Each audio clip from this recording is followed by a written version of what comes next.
So today we are going to do geography chapter number 2, land, soil, water, natural vegetation and wildlife resources, NCERT book class 8th. So first topic is land. What is land? It is one of the most important natural resources that we need for our survival. About 30%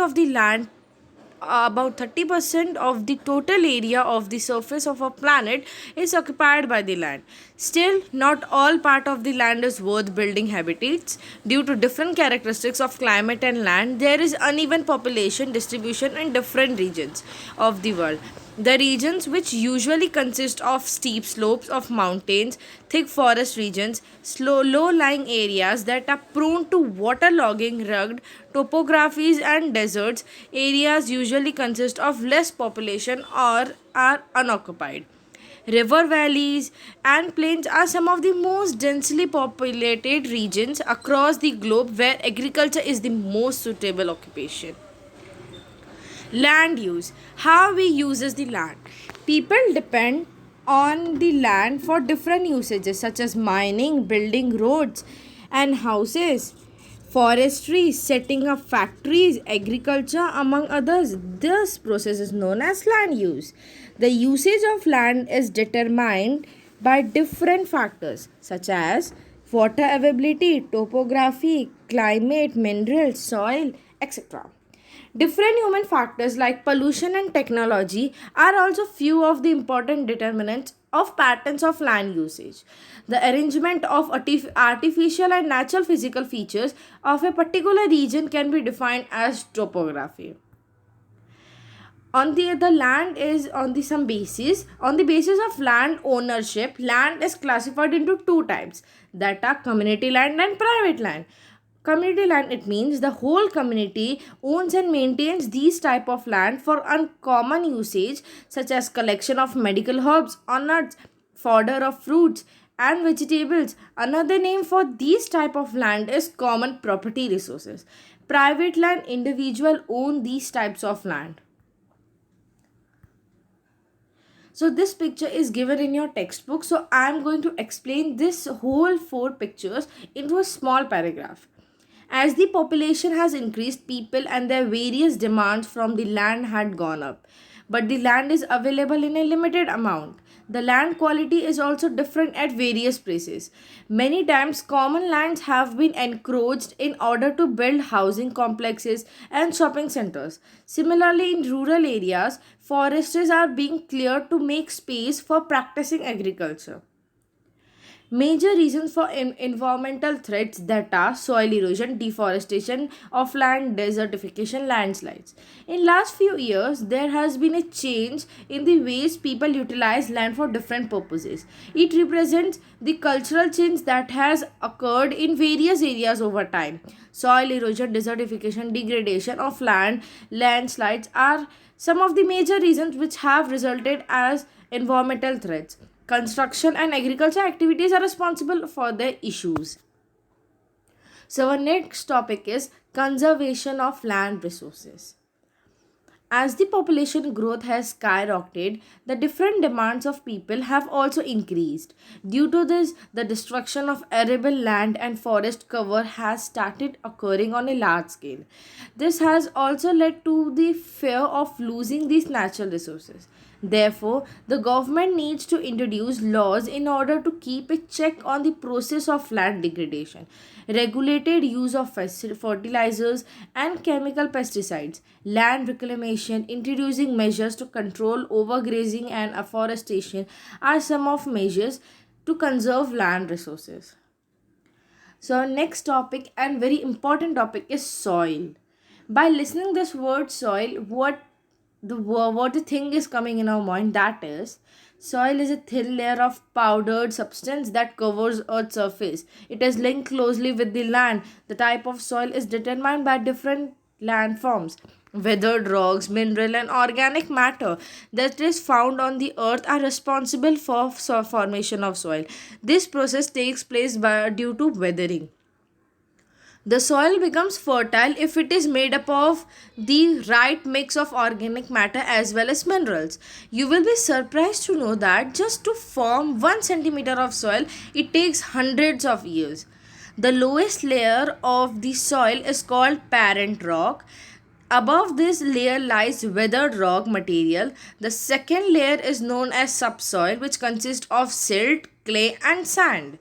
The top layer of the soil is the one which is visible to our eyes, and it consists of vegetation and humus. So, factors of soil formation, that are the climate factors and nature of parent rock is mainly responsible for the formation of soil. Few of the other factors are organic materials, role, topography of the place, and time required for the composition of soil formation. All these factors may occur in different ways at different places. Those factors which are affect the formation of soil are: first, parent rock. It is responsible for determining chemical properties, permeability, color, mineral content, and texture. Second is flora, fauna, and microorganism. It is responsible for affecting humus formation rate. Third is time. It determines how thick the soil profile would be. Fourth, relief. Slope and altitude are responsible for determining how the soil would get accumulated. Fifth, climate. The climatic factors such as rainfall and temperature are responsible for influencing formation of humus and weathering rate. So, our next topic is degradation of soil and conservation measures. Soil erosion and its depletions are few of the major reasons that pose a threat to soil in the form of natural resources. Few of the factors which are responsible for soil erosion are rainwash, overgrazing, pesticides or chemical fertilizers, overuse, floods. So, mulching is the first. Mulching, a type of organic matter layer such as straw, is used to cover bare grounds present between lands. It is a useful way to retain the moisture of the soil. Second is rock dam. In order to slow down the flow of water, we can pile up rocks at a place. It is helpful in preventing gullies, which further strengthens the soil of that place. Fifth, contour barriers. Soil, stones. Third is contour barriers. Soil, stones, and grass can be utilized to build up barriers on the side of counters.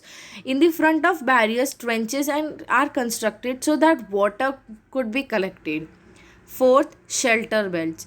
People residing in dry and coastal regions plant trees in rows so that wind movement could be checked and controlled in order to protect the soil cover. Fifth is terrace farming. Terrace or broad flats are constructed on the slopes that are steep in nature. In this way, people are able to grow different kinds of crops on flat surfaces. This prevents soil erosion as well as running of surfaces. Sixth, intercropping. Alternate rows are constructed in order to grow different types of crops to protect the soil from washing away. Crops are sown in different seasons. Seventh, contour plowing. Plowing of different crops are carried out in parallel to the slopes of the hill. It becomes a natural barrier for water so that water does not flow down. So, our next topic is water. It is a necessary renewable resources. Water covers almost three-fourths of the Earth's surface. Hence, our planet is also addressed as a water planet. Around 3.5 billion years back, life began for the first time in the waters of the primitive oceans. Oceans occupy more than two-thirds of the Earth's surface. It supports various forms of plants and animals lives which are rich in variety. However, the waters of oceans can be utilized for regular consumption since they are saline in nature. Fresh water occupies more than 2.7% of the total available amount of water, which is really low. Out of this, approximately 70% of water is available in the form of ice sheets and glaciers in Greenland, Antarctica, and other mountains regions. These sources are inaccessible due to their location. Due to this, humans can use only 1% of available fresh water. They are found as surface water in the form of lakes and rivers, as groundwaters and water vapor present in the Earth's atmosphere. Currently, the most precious substances on the surface of the Earth is fresh water. You cannot add or subtract water from the Earth's surface. Its total volume will always be constant. As the water is in constant motion, it keeps cycling from one ocean to another, air, river, lakes, and land via different processes such as runoff, precipitation, and evaporation. The whole process is referred as water cycle. Water in huge amount is utilized by human beings for processes such as washing, drinking, and production. Other similar usage include water being utilized for generation of electricity in dams and reservoirs, industries, agriculture, among others. Increase in population, increasing urbanization, and prices of food. People's rising life standards are some of the other reasons which has caused shortages of water supply. It has also led to water sources drying up and getting severely polluted. So, what are uses of water? That are generation of electricity in dams and reservoirs. Second is industry. Third is agriculture. These are the three main uses of water. So our next topic is problems of water availability. This is very basic problem of our earth. Many places in the world are facing water shortages today. Majority of Asia, Australia, Africa, Mexico, Western USA, and various South American countries are facing these issues. Those countries which are situated in climatic zones that face scarcity of water are majorly affected. Due to variations in annual or seasonal precipitation, water shortages are occurring at a rapid rate. Countries located in climatic zones most susceptible to drought face great problems of water scarcity. Apart from that, water sources are being overexploited and contaminated on a large scale as well. Conservation of water resources. The world is facing a major problem as access to adequate and clean water has almost become impossible. The government is taking various steps to conserve sources of water. Although water is a renewable resource, still pollution and overuse is making it unfit for use. Discharge of untreated sewage, chemical wastes, and wastes from factories are few of the major sources of water pollution. Due to this, water becomes contaminated with hazardous chemicals such as pesticides, metals, and nitrates. These chemicals are non biodegradable in nature and can enter the body of humans via water. In order to control water pollution, the effluent present in it need to be treated before they are released into water bodies. Vegetation, cover, and forest capable of slowing the runoff of surface and replenishing the water present underground.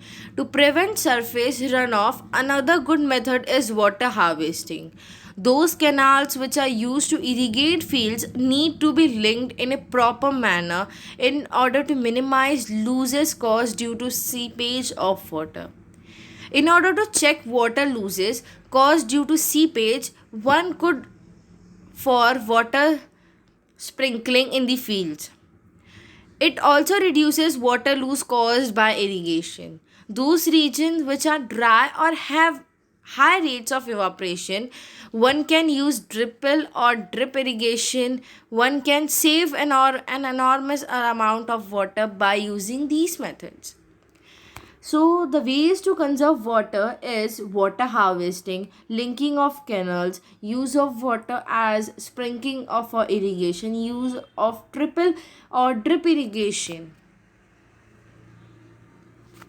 Next topic is natural vegetation and wildlife.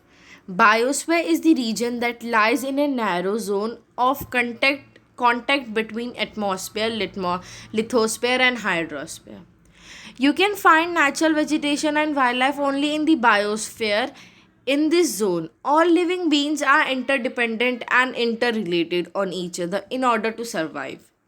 This system of lives supporting each other is known as ecosystem.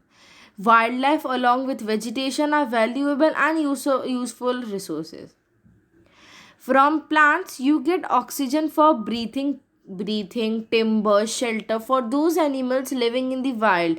The plants strengthen the soil so that different crops could be produced. Underground water can be stored, functions in the form of shelter belts, provide us with fruits, vegetables, latex, medicinal herbs, turpentine oil, etc. These exist There exist several other important usages of plant as well. Insects, animals, birds, along with educate living beings fall under wildlife. From them we get hides of milk, wool, and meat.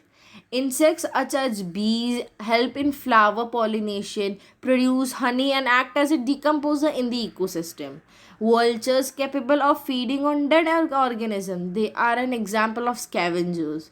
They are one of the important cleanser of environment. All animals, irrespective of their size, are important in maintaining balance in this ecosystem. Distribution of natural vegetation. The growth of vegetation in a region is interdependent on moisture and temperature.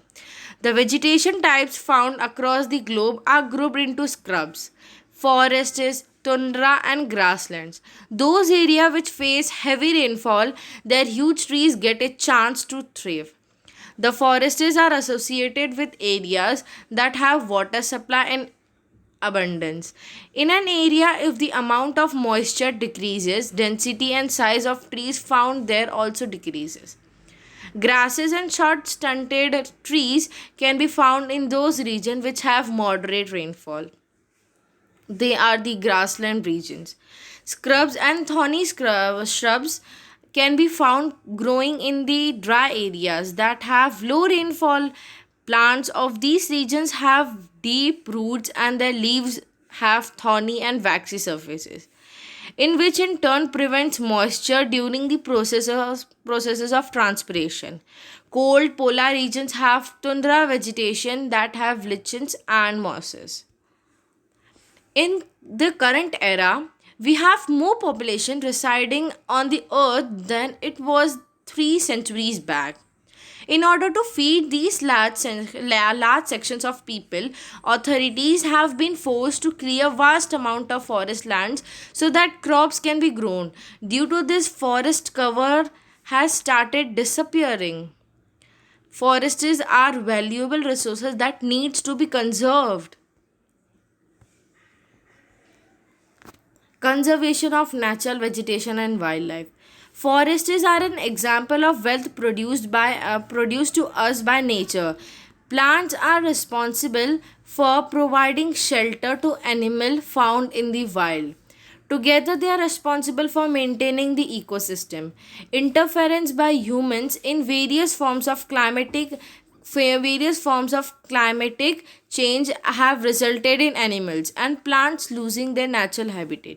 Either forests, several species have become endangered and vulnerable. Many of them are on the verge of becoming extinct as well. Some of the major reasons due to which the forest resources are being depleted are forest fire, deforestation, landslides, soil erosion, tsunami, constructed work. Another big concern is poaching. When the wild animals are hunted in an illegal manner, it is known as poaching. Due to this, many wildlife species are going extinct. The animals found in the wild are poached on a major scale in order to collect feathers, nails, for horns, skins, hides, and furs. Example of such poached animal are elephant, tiger, black buck, snow leopard, black buck, rhino, peacock, vultures, ostrich, and lions. We can protect these species by taking appropriate measures like bioreserves, national park, and wildlife sanctuary have been introduced in order to protect wildlife and natural vegetation. It is important to conserve wetlands, creeks, and lakes in order to save such resources from depletion. If we do not disturb the species of wildlife, there will always remain a balance in wildlife. Habitats belonging to wildlife have been distributed on a large scale due to activities of humans. Several animals and birds and animals have gone extinct or and on this verge due to indiscriminate killings being carried out. At community and regional level, the authorities should encourage programs like Van Mahotsav and social forestry. School children must be introduced to the concept of bird watching. They should visit the forest camps to know about habits of wildlife being. Many countries have made laws against killing of animals and birds as well as their trading. Killings of animals such as peacocks, lion, deers, great Indian bustards, tigers is illegal in our country. The Convention on International Trade is Endangered Species (CITES) of wild fauna and flora has been established. It contains a list of several species of birds and animals whose trade is banned. It is the ethical duty of every person on this planet to conserve for natural resources. So here our chapter is completed. So in a previous chapter, chapter number 1, I had given 10 extra questions, but in this chapter I am giving you 15 extra questions.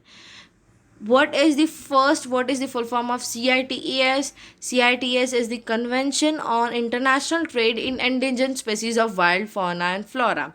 Second, define national park. National park is a natural area designed for the protection of ecological integrity of one or more ecosystem for the present and the future generation.